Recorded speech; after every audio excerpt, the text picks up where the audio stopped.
mangingisda ng isda, construction worker, magsasaka, nasunugan ng bahay, nawalan ng mga mahal sa buhay. Undoubtedly, perseverance and unwavering determination have propelled me forward. However, I must acknowledge that none of these accomplishments would have been possible without the support of my Tatay Valid, Mama Inday, Uncle Bambi, and his family. Behind the uniforms that we wear, behind the titles that we have, there come different stories that pushed us to where we are today. Legends are born in the valley of struggles. Living in this motto, these cadets in front of you has endured several challenges and has achieved triumphs as well over the past 4 years. It all started with a dream. When I was a college student, I sold Siopaw in order to help with my expenses. I was also a part-time working student at a photocopy center inside our campus. Just like my classmates, life was not easy for me. We have untold stories that made us stronger, which gave us reason to continue despite the rigors we had experienced. Why am I saying this? This is to inspire every Filipino youth, telling that with hard work and perseverance, nothing can hinder us in achieving success. I decided to join the Long Maroon Line to challenge myself and to make a positive impact to the country. Aspirations that have now bloomed into achievements beyond measure. Cadetship was never easy. Mga gabing walang tulog, mga daing na hindi maaaring ilabas, mga oras na nawalan ng mahal sa buhay ngunit hindi makauwi sa bahay, mga patak ng dugo at luha na tila bumasa sa lupa, mga natuyong pawis sa aming mga muka. Ito ay parte lamang ng 4 na taon na aming pinagdaanan. Bahagi ng paghubog sa amin sa loob ng akademya. We live by the principle of MOB, mind over body. Hindi porket masakit ay susuko ka na. Hindi porket mahirap ay titigil ka na sa pag-abot ng iyong mga pangarap. Isipin mo na kaya mo at magagawa mo ito. Moreover, the global pandemic tested our resilience like never before. We took the road less traveled with a more challenging pace, but we remained unshaken. Yes, we marched, ran, and endured everything behind our face masks. Our parents were not even here to witness our reception, incorporation, and recognition rites. It became one of the class motivations. We instilled in our minds the words, balang araw mapapapasok din namin ang aming mga magulang sa akademya at ito ay ang araw ng pagtatapos kung kaya't kailangan naming magtapos.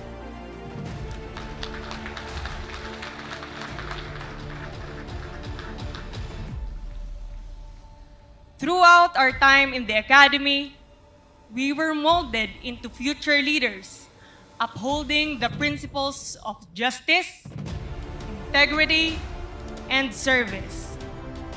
We have lived in an environment where adherence to the honor code and honor system was of supreme importance. It is with faith in God's perfect plan that we overcame the rigors of cadetship. I would like to take this opportunity to thank everyone who helped in making this achievement possible. On behalf of the proud Layagdiwa class of 2024, I humbly offer this success to the Almighty Father, whose grace has illuminated our way forward. In addition, our sincerest thanks for the memories etched in our hearts and minds brought by our comrades, late Cadet Alvarado, late Cadet Papa, and late Cadet Magsayo. To our alma mater, the Philippine National Police Academy, our deepest gratitude for instilling in us the highest standard of discipline among all others, making us refined individuals of the nation. At sa nagbigay sa akin ng inspirasyon upang magpatuloy sa mga hamon ng buhay, ang aking pamilya, Mama Sena, Tatay Edwin, mahal na mahal ko po kayo. Tito Greg, Jelay, at MJ, at sa mga minamahal naming magulang, buong puso kaming nagpapasalamat sa inyong mga panalangin. Malayo man kami sa inyo, naging malaking bahagi kayo ng tagumpay na ito.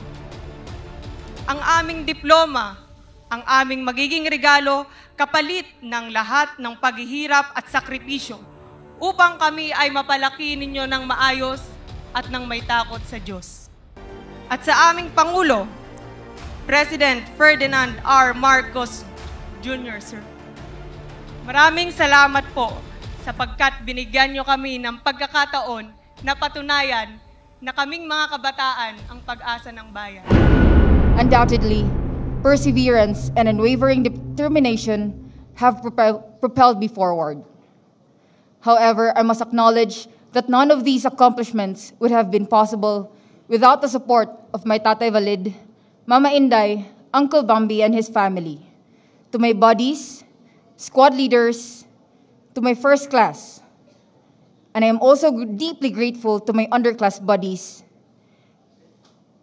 to my squad mates, and bong to my mista, who always believed in me during moments of self-doubt.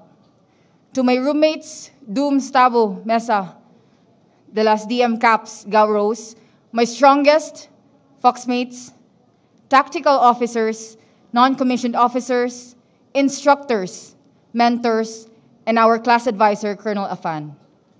Your help during my most challenging times has been truly invaluable. Most importantly, my heartfelt gratitude to the Almighty God for the strength, guidance, knowledge, and wisdom bestowed upon each and every one of us. Throughout our cadetship, our class has been commonly known as the pandemic babies, since we began our plebehood year during the rise of the COVID-19. This period was marked by the introduction of various protocols and safety measures to combat the pandemic, resulting in a distinctive reception rites quite unique among the other classes. We diligently adhered to social distancing guidelines and made face masks, face shields, and hand sanitizers an integral part of our basic load. With regards to our academic pursuits, we adjusted to online and modular learning approaches, enabling us to continue our studies inside the academy. Unfortunately, due to the pandemic, we were unable to partake in the traditional and cherished events of the academy alongside our parents and other visitors. Celebrations such as the reception, incorporation, sunset parade, and recognition were not experienced as we had anticipated. However, we found solace in celebrating these milestones with our buddies, squad leaders, first class kabayans, and mista. But today, as we graduate, we stand on the hallowed parading grounds, Borromeo Field, finally able to see our parents, friends, and loved ones, watching us with pride as we reflect on the 4 years of successes and failures that shaped our journey. Now, we find ourselves in the final hours of our 4-year cadetship. The challenges of waking up to the early mornings of Baguio, the thin air, slopes, manongs, viands, SOC, and our cadetship in general are drawing to a close. New beginnings await us beyond the walls of this academy. Mista, we are about to confront the realities of the world outside, where our individual journeys will lead us to different units and diverging paths. However, let us all remember that we will forever be connected by the 4 years of shared challenges and camaraderie we experience together in the academy. I sincerely hope and pray that we will uphold the values of courage, integrity, and loyalty instilled in us by our alma mater. May we find success in all our future endeavors, safety in all our operations, and excellence in every aspect we undertake. Today is the day we have long awaited. Let us go forth and serve our nation with the character, skills, and education that the Philippine Military Academy has nurtured within us. Pro Deo Populus et Patria. For God, the people, and the country. Thank you, and once again, good morning.